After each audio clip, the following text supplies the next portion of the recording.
a summer's day in 1987, a quiet English town became the victim of a one-man killing spree.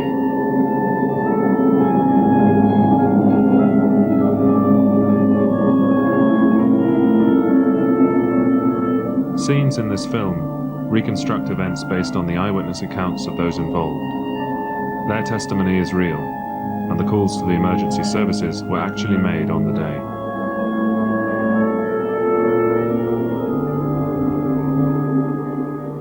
The driver is a regular, always stopping at the same pump and putting exactly the same amount of petrol into his car. Ian George is at the other pump. Someone pulled in behind me and sort of exchanged smiles. And he went to the back of the car. And I just slowly sort of togged up and got ready to go.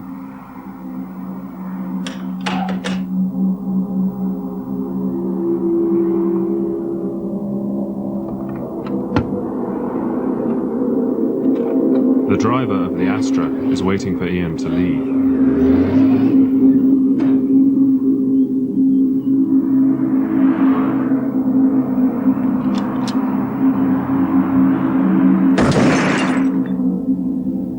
I heard a loud bang from behind me, so I looked back over my left shoulder. I guessed it was an armed robbery. I needed to call the police. It was only afterwards I realised how frightened I must have actually been at that point. No one else is aware of the real drama that is about to unfold. This is the start of the worst massacre in England.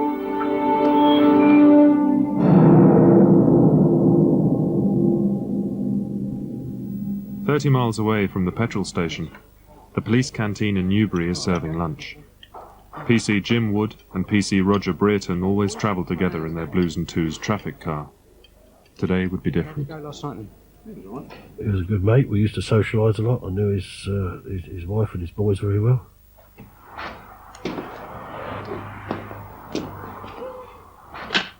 The gunman doesn't realise that the magazine of his rifle has fallen off.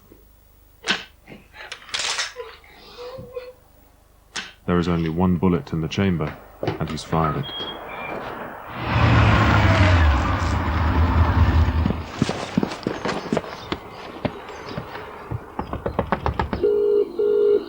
Hello, I believe there may be an armed robbery going on at the outstation between Foxford and Marlborough. Okay, what's your name, please? Ian George. I felt that if I could get to the police quick enough, then if they approached it at both ends, they could probably he wouldn't get away.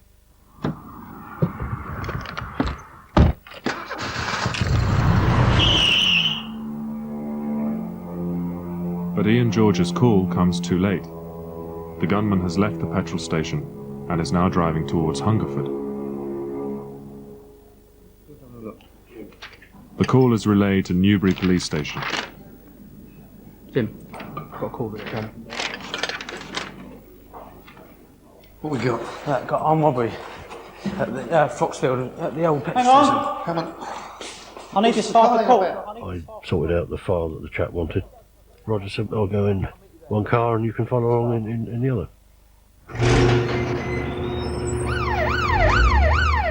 Roger Brereton and Jim Wood are told to find and intercept the silver Astra. What they don't know is that this is much more serious than an armed robbery.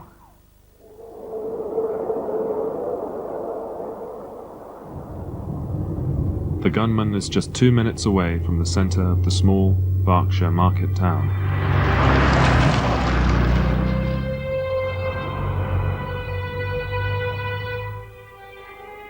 In the residential area of Southview, it's quiet. Julie Jackson has finished work for the day. I got to the corner here and I met one person that I knew. We stood and had a chatter, and with that, Michael Ryan came up round the corner. We knew he liked his fast cars, but not to drive the speed he was driving that day. It didn't seem to be his thing.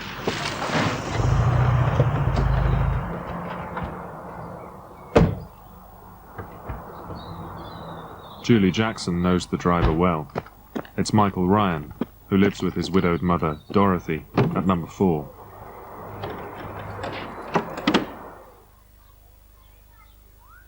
I knew Michael. He used to come into the house and, well, I was friends with my eldest boy. He was bullied, and instead of facing up to the bullying, he would back off. And so, therefore, he really did become a bit of a recluse like that. He didn't associate with too many children at all.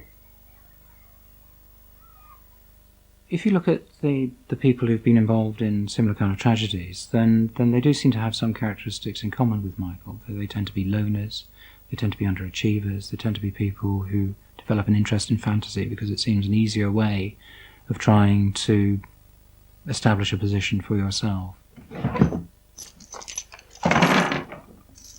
Michael Ryan's passion in life is guns, and he belongs to 2 gun clubs. All his weapons are licensed and legal. He's never been in trouble with the police.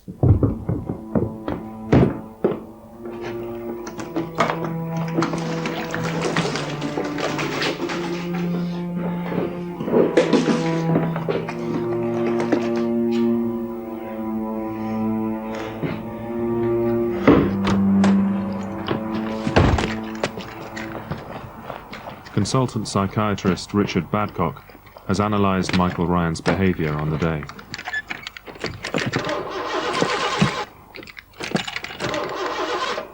People have wondered if the car had started, whether events would have taken a different course. It's very unlikely that he would have done anything substantially different. It's possible that different people would have been shot, but the general course of events, I think, would have still have been the same. Ryan is setting out deliberately to kill. He is heavily armed with a Kalashnikov, an automatic rifle, and a Beretta pistol. 2 doors down, Roland and Sheila Mason are in their garden.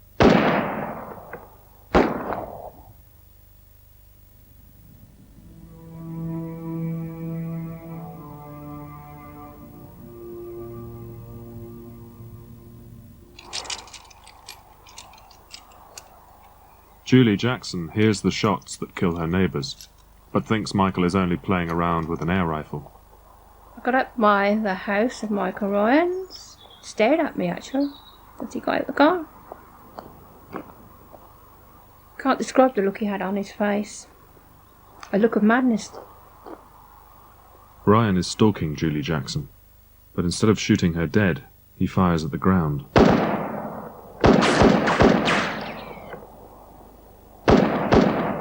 Well, I decided I'd move a bit quicker. I thought, well, if he's got an air rifle out here, I don't want to know anything about it.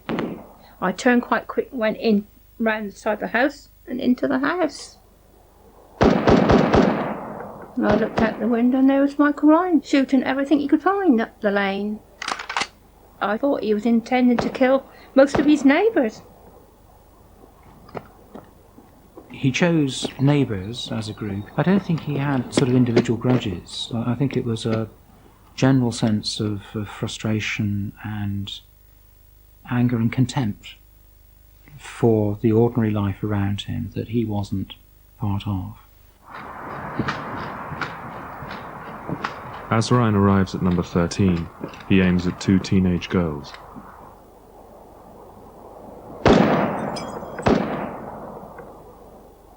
Only one of them escapes. Hello,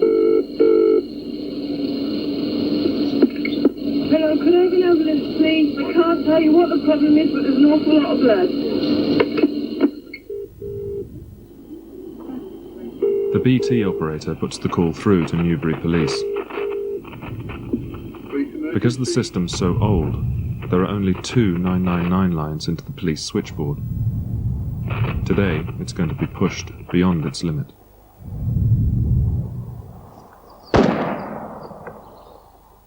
Back in Southview, Julie Jackson has once more become a target. This time, Michael Ryan intends to kill her. And he must have seen a shadow of me moving in the house. The glass was going out of my window, shattering, and holes in the wall and in the ceiling. burning pain.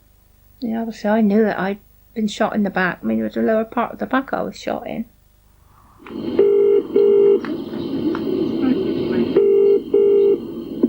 Police emergency. There's a gunman up here. He's going mad. So what? He's petrified up here. Well, I'm shot anyhow. Right, who are you? I'm Mrs. Jackson. I'm dead too. There's an ambulance on the way. The police and ambulance service are both alerted by the BT exchange. As at the school holidays, we thought it may have been something to do with children playing with a gun, with an air rifle or something like that. All that we thought we were responding to was an isolated, simple shooting incident, nothing more than that. Adrian Coggins and Derek Whiting don't know there's a gunman with a lethal weapon on the loose. They are now heading directly into the danger zone.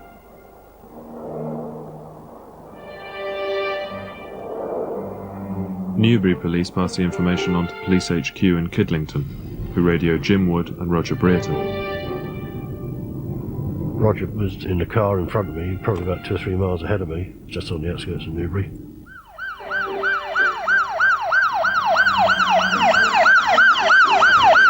And the call come up saying that there was a bloke been seen walking down Southview in Hungerford with what was reported to be a rifle, and could possibly be connected with the incident at Froxfield service station. Even though both reports mention a weapon, they still think this could be an everyday incident. Because of the amount of shooting that is done around here with the pheasant shoots, vermin shoots, etc., it didn't really strike us odd that someone would have reported seeing someone walking in a road in Hungerford with a gun. I mean, I rightly or wrongly assumed that it was a shotgun. In fact, the gunman is carrying deadly assault weapons, whose bullets can penetrate a brick wall from half a mile. In 1987, 8,000 semi-automatic weapons are legally owned in Britain. Asked to talk direct to Roger in his car. You know your area, and so you know your best plan of attack. And on this occasion, it was obvious that we needed to contain both ends of the road.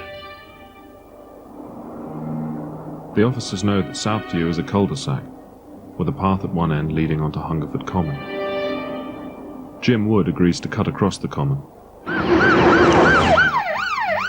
Roger Brereton approaches Southview from the main road. I was bleeding badly. I managed to crawl to the telephone, which was in the same room that I happened to be in. This time, Julie Jackson manages to call her husband, Ivor. While she is on the phone, Ryan runs back along the path to the common. As Ken Clements walks down the path, he's warned by his neighbour, Ray Morley, that someone is shooting. But he thinks there must be an innocent explanation. Police emergency. There's somebody firing a gun up the road. Yeah. And I've seen women run down the road screaming. In Hungerford, over the common towards the coal. North to your high, don't begin the coal. And he's shot some guy over there. Police emergency. We have a shooting here over Hungerford Common, and a Mr. K.G. Clements, I think, has been shot.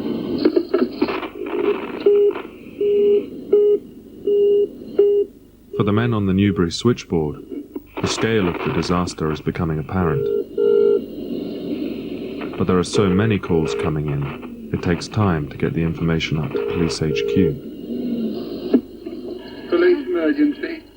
This was just of huge proportions of the number of people trying to make 999 calls. You know, so many of them all at once. And when the calls are coming so fast, you can just imagine trying to handle that. Look, this is the second time in the last 2 minutes. Could I have the police? Bear with us.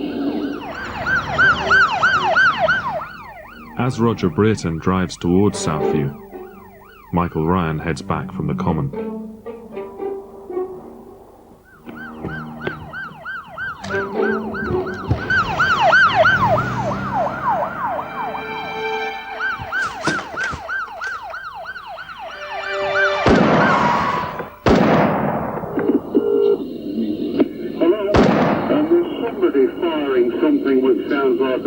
automatic rifle.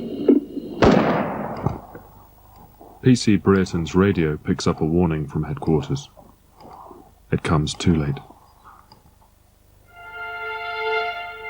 But he does manage to call for help. As I started driving up this bit, that's when I heard Roger call up a couple of times and say that he'd actually been shot. So I called up to the control room and said, can you call him and confirm? And they tried calling him several times, there was no response. We couldn't make contact with him. So I was very, very anxious. And that's when I first heard the gunshots. Just flashed through my mind momentarily. It just sounded like what you used to hear on the news at Beirut when they was discharging the weapons.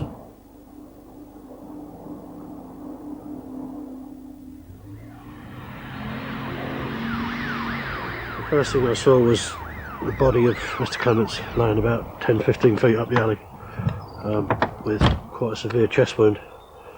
And the young lad with him, which turned out to be his son.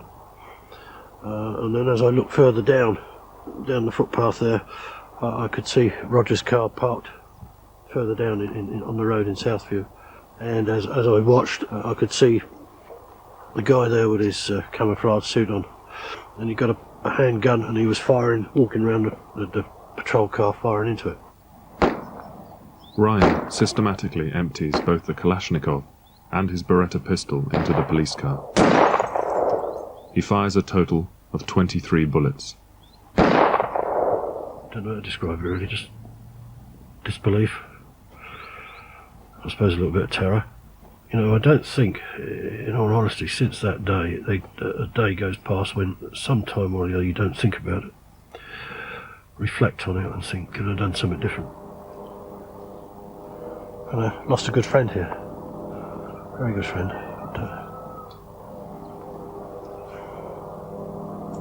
That was the day, wasn't it? That was circumstances of the day.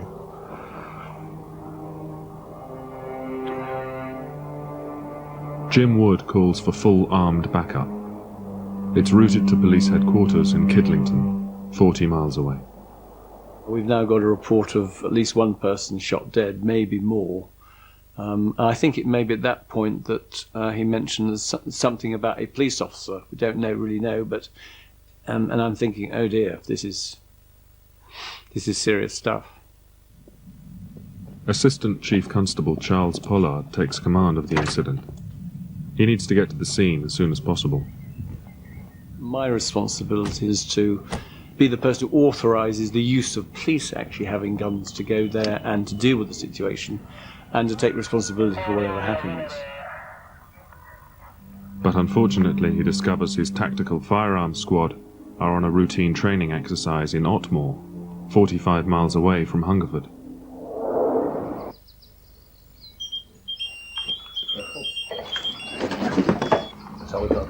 We're on, boys. That's it, guys, we're on. Yeah. Hungerford is one of the most remote towns in the Thames Valley police area. Today, the tactical firearms team are at least an hour away.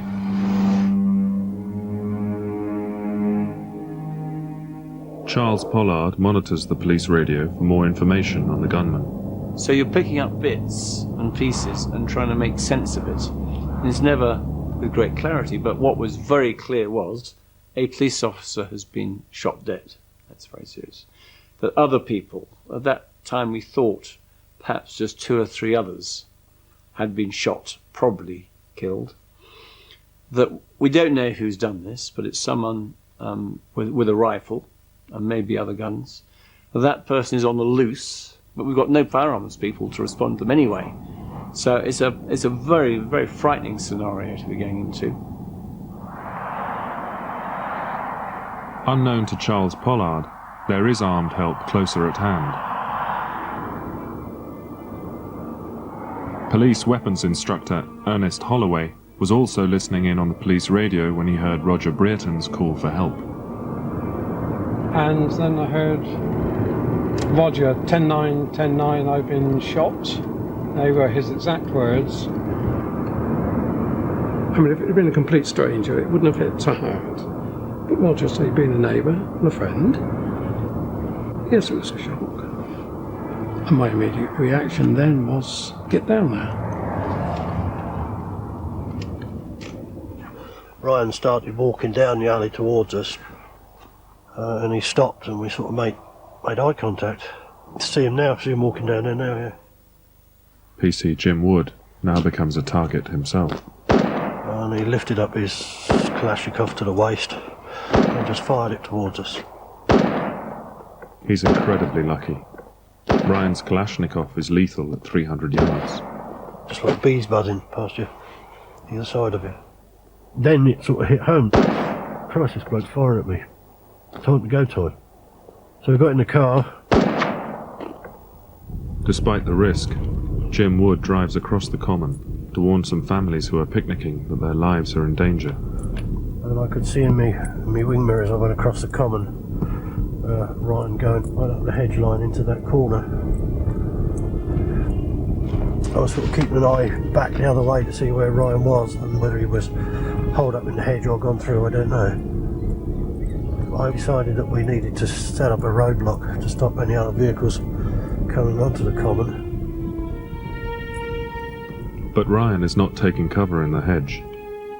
After firing at the police car, he moves off. The chance to contain the gunman slips away.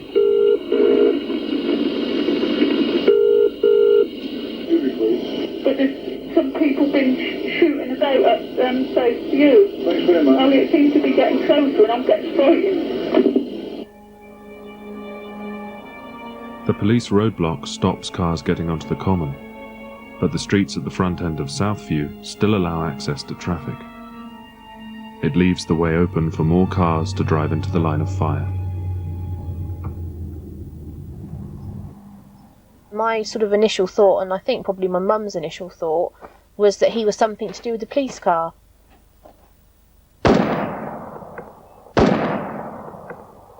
The bullets came through the bonnet of the car and into me there in my thigh. He then moved over to that side of the vehicle towards my mum. She was just completely covered from head to toe in glass, and she'd been shot in the left shoulder. It was just such an intense, sharp, burning sensation. I think the ammunition that he was using had run out on us, so Mum put the car in reverse and we rolled backwards down Southview. Even though Alison Chapman is bleeding heavily and their car is in serious trouble, they escape before Ryan reloads. The people were hit in the car, but the lady drove off. But there was her daughter beside her was lying actually on the seat. Yeah, okay, thank you.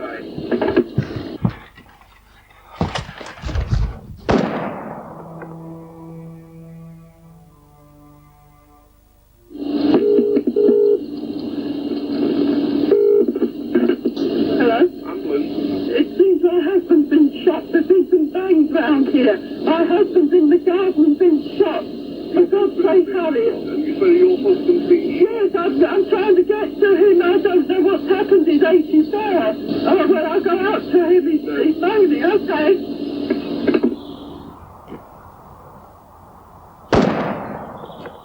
The 999 call-out has also gone to a local ambulance crew. As they reverse into Southview, Ryan is waiting. Ambulance control. Hello, it's Treble 1. Sorry, I've been shot. Where are you at the moment? We're on scene at Southview. All right, Hazel, we're getting somebody down. For God's sake, all I'm worried about is don't let 211 anywhere near the scene. 211 is the ambulance from Newbury. We were told that we were second crew. My colleagues were already there on scene in Southview. It looked like there was a house on fire or something was on fire. It seemed more serious than what it was from the initial call we were getting. Obviously, we didn't have mobile phones at that stage or anything else. We had to rely on the radios in the ambulances. But the nearer we got to Hungerford, the worse radio reception became. Because of the telephone congestion, the warning from their colleagues isn't passed on.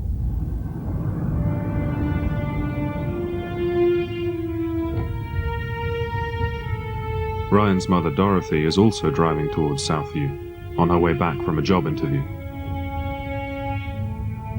Events like this never arrive out of the blue. Something would have happened immediately before the event. Might have been his mother going for a job interview, because that would have changed the relationship between them.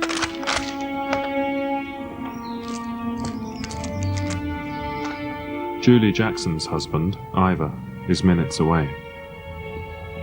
We got to the corner and I said, "Stop here." I said, "I'll walk up." He said, "No, we'll drive straight up there."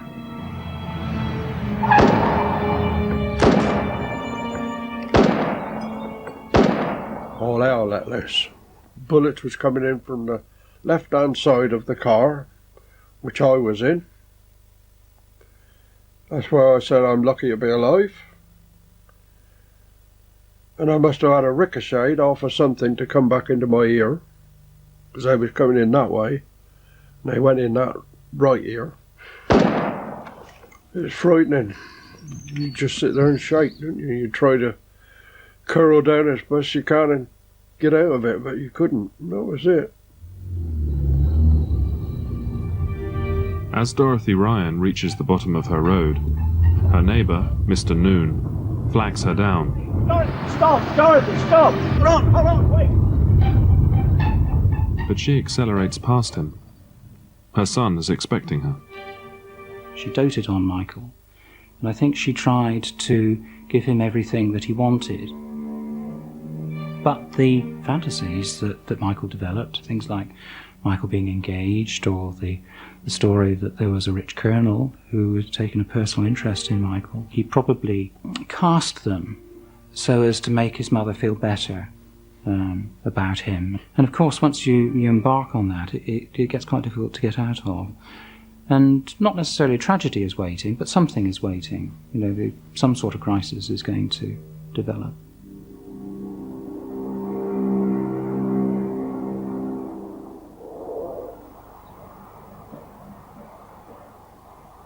"10 miles away in Savernake Forest, Myra Rose is unaware of what's been happening in Hungerford.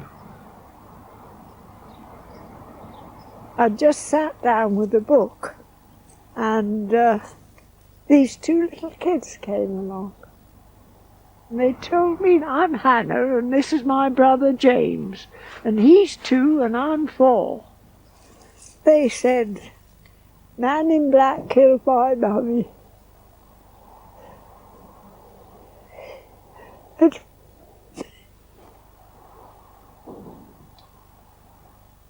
And we're going home. I know where I live. It's the house with the blue door." Now, what do you do when the kid says that to you? There's one thing I know. I knew I wasn't going to let them go, and I had one in each hand. It seemed such a horrendous story. It didn't seem true. And I thought that they were playing hide and seek with their mother. That's what I thought. I took them back to a party who were picnicking, and we stayed there until the policewomen came along. Police from the Wiltshire force find an abandoned car. The children's mother is discovered 30 yards away. She's been fatally shot. Now there are 2 manhunts underway by Thames Valley and Wiltshire police. They have no idea they are pursuing the same suspect. When Michael Ryan stopped at the petrol station, he was on his way back from Savernake Forest.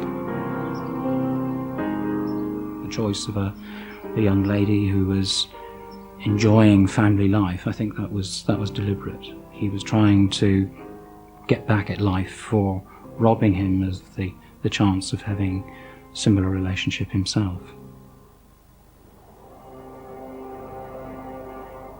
The Assistant Chief Constable is still half an hour away from Hungerford.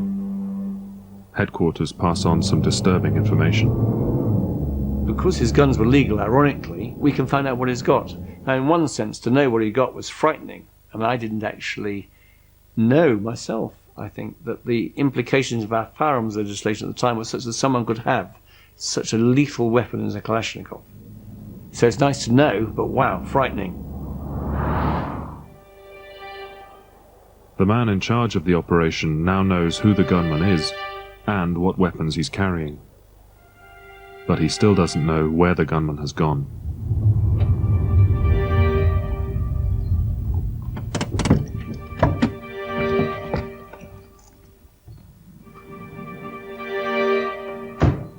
I was still conscious at the time. And then Mrs. Ryan came walking up the road. And she said, "Oh, not you as well, Ivor." Because she couldn't do a lot for me. And then went on the road and... Michael! Michael, stop it!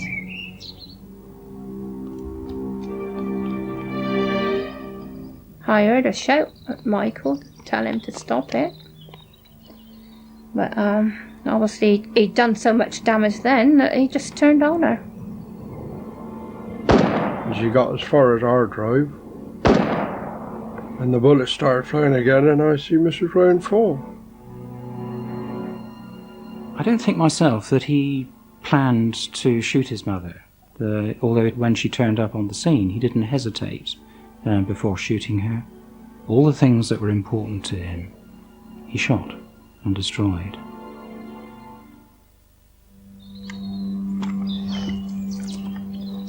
Killing his mother slows the pace of the shootings. Ryan moves away from the built-up housing area and onto the playing fields. He chose that route deliberately, and I think that was probably part of a process of calming himself down.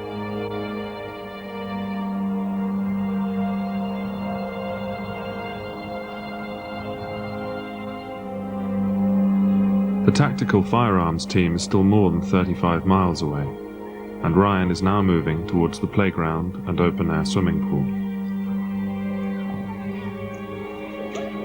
It's the summer holidays, and about 20 children are playing outside. Dean Lavisher is one of them. The first thing that I knew about it was noticing the gentleman walking through the entrance and seeing like the dust marks around by his feet, like puffs of dust. Of course, the first thing I thought was some kids were throwing bangers. All of a sudden he went down on his side. The pathway just filled up instantly with blood. And we, subconsciously, something's not right. I suppose we sort of we felt reasonably safe up this slide because it had bars around the top of it, so we felt safe up there. The first we knew of Ryan was when we sort of saw his feet appear beneath the branches. So we got a slow view of him, that with feet, legs, with the rifles in both arms. He had a very blank look about him, as though he'd done that sort of thing every day. So I got halfway down the slide and just leapt over the side, landed on one foot, and that was it. It was like a stampede then. It was like everyone bolting for my house, except I was the slowest. I was at the back. I saw Ryan just shooting at point blank range, and that was just a glance to my left as I was going past very quickly. Cameron? Yes, can you come out to Hungerford? What's the problem? It's an emergency, so I'll just be shot. Yeah, who are you, please? Dean Lavisher. What's your phone number, lovey? Yeah. They put the phone down on the fake. Ken Hall lives in the house next to the swimming pool. I could see Ryan walking down with a gun on his shoulder. I didn't say anything to him because, I guess I was possibly scared. Ken can also see the local taxi driver, Marcus Barnard, on his way to pick up a fare. As he came down in his taxi, I looked at Ryan, and Ryan up with his gun and put 5 or 6 shots into Marcus's car.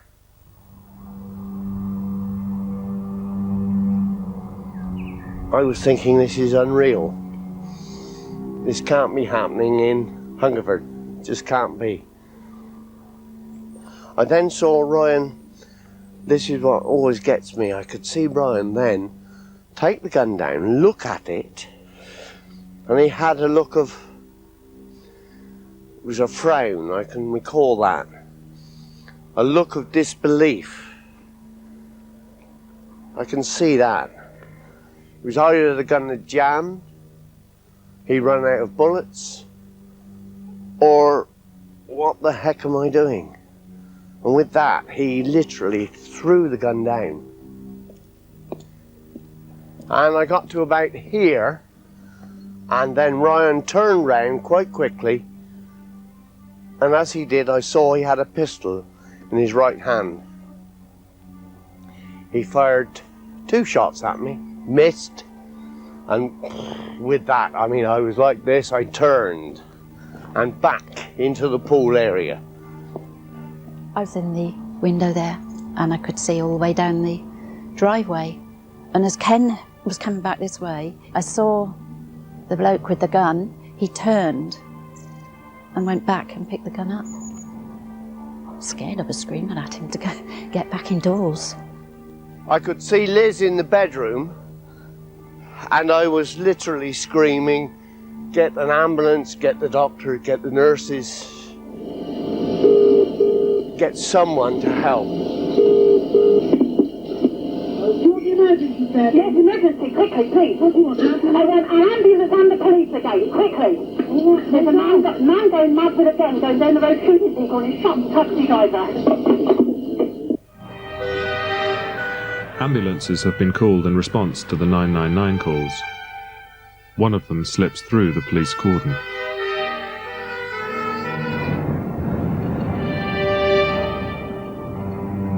As we turned the corner, we could see a police car about 50 metres in front of us with all of its windows shot out. There was another car which was crashed into the side of it, and at that stage it really hit us the seriousness of the incident. We could hear gunshots. They were all coming from the right-hand side. It was like a loud cracking sound. I walked round this side of the police car, leant in through the driver's window to check for a pulse, but the policeman was dead.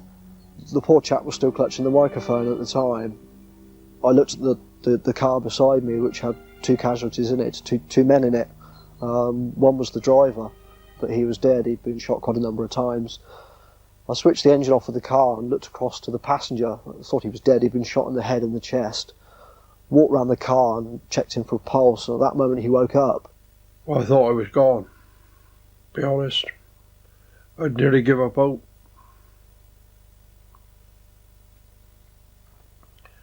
Well, I had give up hope, I think. He thought I was dead, but I wasn't. He saved my life. I thank him for that.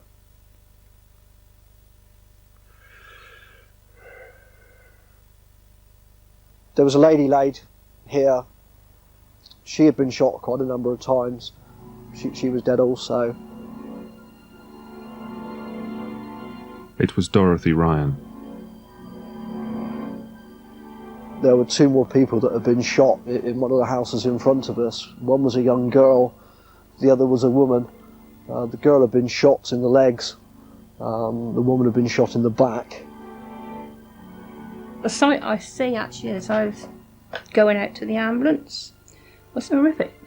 It was just like a war zone. I mean, the quiet place where we were living, you don't expect to see bodies around that we see that day. The only person who can stop the gunman now is another armed man.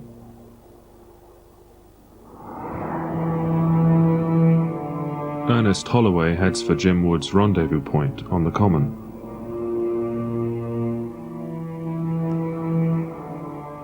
I heard 5 shots, very fast shot, bang, bang, bang, bang, bang. It was obviously a high-powered rifle. He now knows what he's up against. From there, any reasonable rifle shot could have dropped us easily. His own high-powered sniping rifle is a match for Ryan's Kalashnikov, but it's locked in a cupboard in Newbury Police Station. Getting it released will take time. It gave me a lot of frustration because my sole aim was to try to stop him shooting and killing people. And I just didn't have the wherewithal to do it. 9 people are dead, including Ernest's friend and colleague, Roger Brereton. But Ernest Holloway is trapped on the common. All he can do is wait for the helicopter to help him pinpoint the gunman. Ernest's friend and colleague, Roger Brereton. But Ernest Holloway is trapped on the common. All he can do is wait for the helicopter to help him pinpoint the gunman. The helicopter is in for repairs. While he waits, the gunman is stalking the maze of streets on the other side of the common. One family has avoided the police cordon at the bottom end of the high street.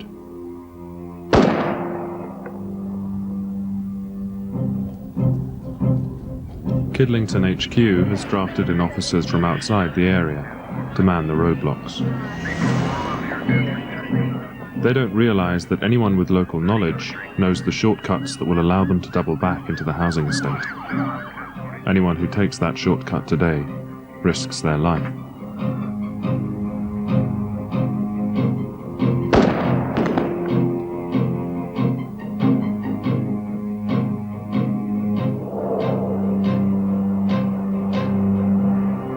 At the far end of Hungerford High Street, Carl Harries is shopping. I was on leave from the army, and my car needed some work doing it. I was walking to get the parts from the car shop. It was just an ordinary day. There was nothing different about it at all.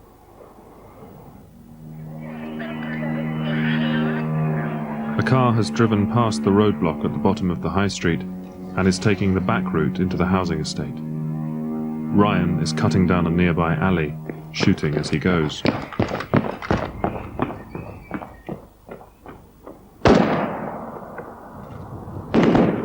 Most people in the high street mistake the bursts of gunfire for fireworks, but Carl Harries knows better. Trained in weapons by the army, he recognises an automatic rifle. As I got closer, I could quite clearly see that he had a pistol in his hand and he had a gun over his shoulder. He turned around and he pointed the gun up towards the two houses here. And at this stage then I thought, you know, there's something obviously wrong. I remember backing into the hedge and just sort of staying there. Everything went completely silent because there was no noise, there was nothing. And I don't know how long that was for. It seemed ages, and my heart was going like mad and everything. Sandra Hill is now driving straight towards Ryan. There's somebody just down the road with a gun shooting at the junction of Priory Road and Salisbury Road. Charles Pollard finally arrives in Hungerford. Well, I'm just remembering the ball of ice in my stomach as we're arriving in this small town with what we knew at the time. We went straight to Hungerford Police Station to find that, first of all, it was all being renovated. My job was to try and set up a forward control point in this police station, so we got one room at the back, hopeless, it's full of people, just two telephones, so I got to commandeer a phone. The lifeblood of any operation like this is the communications, and normally you need about 3 or 4 different communications channels to deal with the huge amount of traffic. You need a command channel, you need an operations channel for your traffic cars and the people in the cordons, probably another channel for the local offices. You certainly need the capacity for people to talk together. You know things are happening, you know you're supposed to be in charge, and you just haven't got any information. You just haven't got a handle on what's happening. It's really pretty desperate. The police helicopter has been rushed out of the repair bay. I don't even really think the helicopter repairs have been completed. The helicopter pilot, so myself, has taken quite a risk. The idea was that if we spotted Ryan, they could put me down at a safe spot and direct me to where he might be so that I could go and try and deal with it. That was the plan. Ernest Holloway is still only armed with his short-range weapon, but is prepared to risk his life and take a shot at Ryan, even though he knows Ryan's Kalashnikov could down the helicopter from 300 yards. Just when he's desperate for an accurate sighting on Ryan's position, the communications confusion reaches a critical point. You know, we were going from one side of Hungerford to the other. So many different reports. If somebody was saying he's outside my door now, by the time they got through on the 999 system, and that got through to headquarters, and that got through then on the radio to us, completely out of date. So basically we didn't have a clue where he was.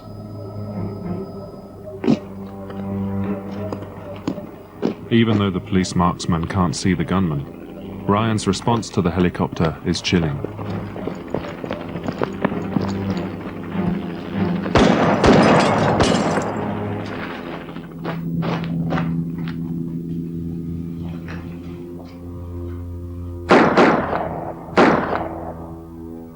Further down Priory Road, Carl Harries finds Sandra Hill. We carried her across, laid her on the grass. And it's obvious from her injuries that she wasn't going to make it. And there's a house just over here, and I remember two old people coming out, and the lady gave me a small plastic type car first aid kit. You know, I remember thinking to myself, well, this is no good here, but thanks ever so much. The lorry came flying down the road like mad and pulled up. And I said, what's going on? And he said, it's all hell when let loose up there, someone's shooting. I decided to go up there and have a look, and if I could help, I could help. But Carl Harries has no idea what is ahead of him. Ernest Holloway's sniping rifle has arrived. He now has a weapon to match Michael Ryan's. My shooting ability against him, I would have backed myself 100 times out of 100. This might sound boasting, but I have never found anybody that could outshoot me. But he still has no location for the gunman. All he can do is comb the area. I'm wanting to see Ryan so we could put an end to it all. If he fired at us when we're in the helicopter, at least then, by law, I was entitled to fire back. While the marksman carries on searching, the wounded are desperate for medical attention. We've got 2 people shot here. Yeah, and one is very, very seriously ill. We can't get any ambulance anywhere near any of the casualties. He is still firing indiscriminately. Carl Harries is still trying to save lives. He's told there may be casualties inside one of the houses. And as I came across to the house, the door at the time was a white frame door with complete glass in the middle, and I could see the whole of the glass had been shot away. And then I could hear somebody saying, help, help. Not really loud, just nice and quiet. And I was saying, hello, hello, and trying to work out where they were. If he's in there and I walk in there, I'm doomed to failure, basically. And it was unbelievable. It was something I'd never seen in my life. There was blood absolutely everywhere. There was this lady, and her husband was basically laying across her. It was obvious to me that he was trying to protect his wife. I was starting to patch her up, and she was just going on about her husband. And I said, no, he's fine, he's fine. And she was like, Jack, Jack. And in the end, I said, I was just honest with her and said, look, he's gone. There's nothing you can do about him. Just worry about you. Yes, hello. We've got a male and a female badly shot up. Okay, both of them. And your name, sir? Mr. C. Harries. Keep pressure on the wound if you can. To slow the bleeding. There's too many of them, mate.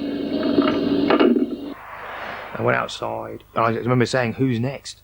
And it seemed to be like that. Who's next? Get the police up there on Cold Harbour Road immediately. This chap with the gun is coming up Priory Road. 9 separate reports of Ryan's location have been passed on to Charles Pollard. Police emergency. There's a madman in Tarrantville with a gun.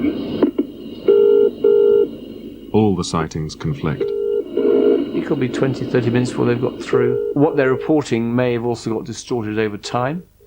They're frightened, so the report is often quite jumbled. What you end up with is just a myriad of bits of information. Hello? We have seen him go across the end of the Hungerford Road towards Jonagaunt School. Jonagaunt? How long ago was that, please? 4 minutes, 5 minutes. 4 or 5 minutes ago.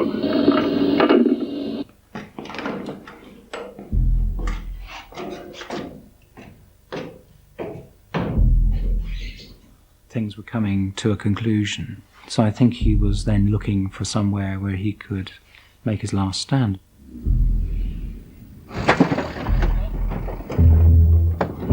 At 2:15, the tactical firearms team arrive in Hungerford.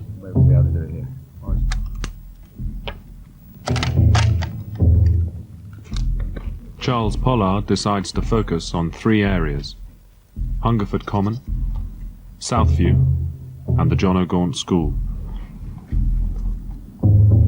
And it's a very slow process, very frustrating. We couldn't allow our firearms teams to walk through the streets because they'd be shot dead straight away from a sniper with a high-powered rifle.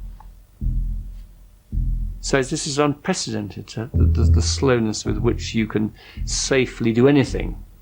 But you just had to be patient. The tactical team are ordered to within striking distance of the gunman.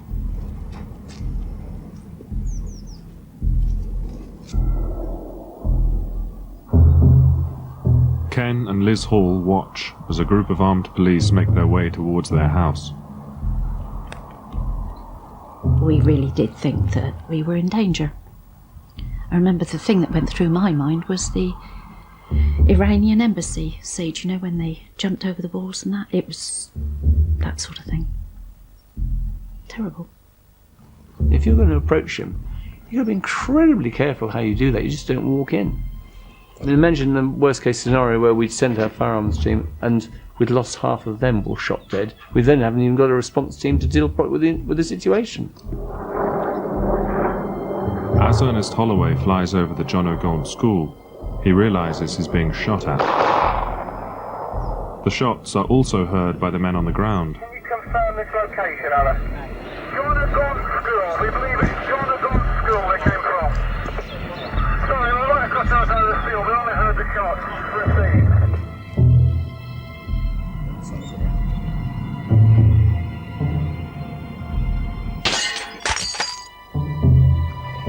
Have confirmed visual. Confirmed visual. The sweetest news was the fact that we know it is one gunman, he is in the school, and we have him contained. You can then see the end, which is critical.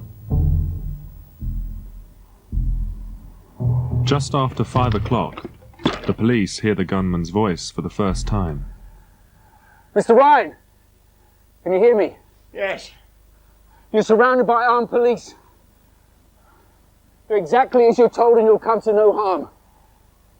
Do you understand? Yes. What weapons do you have with you, Mr. Ryan? One 9mm pistol and ammunition. Their strategy is to talk Ryan out of the building without any more shots being fired. I also have a grenade. Mr. Ryan, do not come to the window with the grenade. Do you understand? Yes. Mr. Ryan, I want you to leave all your weapons in that room. Do you understand? My pistol's tied to my wrist with a lanyard. I have 1 round of ammunition. And what comes through is a sense of being lost, a sense of confusion, a sense of wondering himself what it was all about. I must know about my mother. I will try to find out about your mother. Just bear with me. She's dead, isn't she? That's why you won't tell me. I think I counted 10 references to asking about his mother in tones of urgency, you know, demanding to know how she was. And yet clearly he knew she was dead. I didn't mean to kill her. It was a mistake. I don't think he was clear in his own mind why it was so important to him to make sure that she was dead once he'd shot her. Possibly it was an expression of the particular kind of closeness that he had with his mother. What are the casualty figures? I don't know. Obviously you shot a lot of people. Hungerford must be a bit of a mess.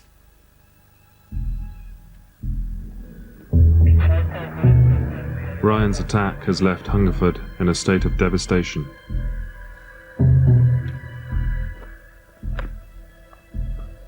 It's funny how small things stick in your mind. I remember seeing police officer with a tin of red paint, painting circles around the shells.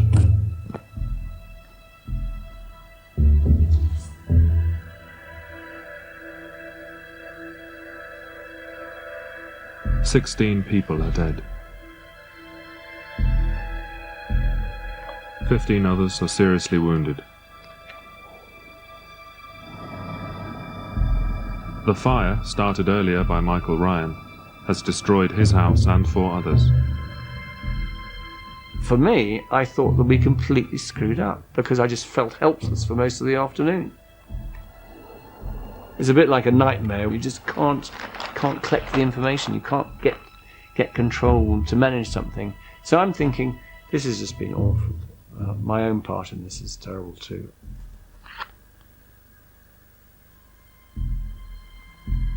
It's when I arrived the next day and they told me what had happened because of the complete communications problems, and that I thought, actually we did okay.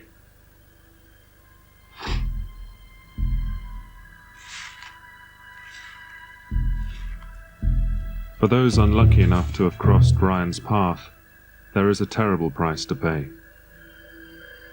Jim Wood breaks the news to Roger's wife. Used to be part of the police service. You'd take death messages to people and tell people that their sort of loved ones have died or whatever, but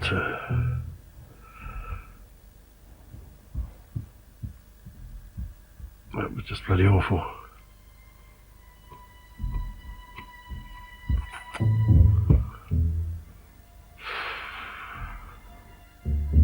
I left the police force because I was so angry that this had happened. It had been allowed to happen. We could do nothing about it at the time.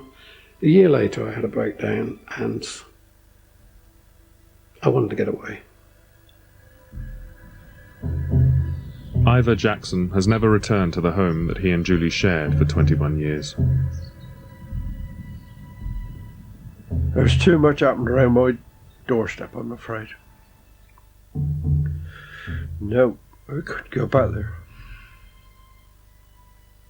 We had some terrible times. But I mean, we're together, that's the main thing.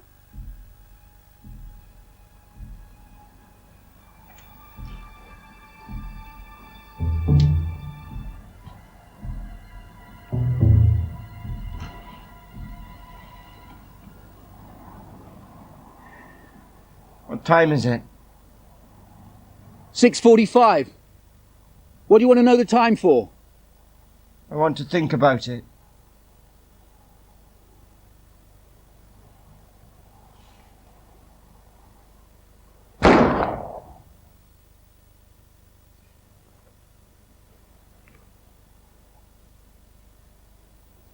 Mr. Ryan! Can you hear me? I think Britain grew up as a result of Hungerford in some ways. The realisation this could happen in a market town, in fun-loving England where we don't have guns, where the police aren't armed. That changed policing and in one sense it changed society forever.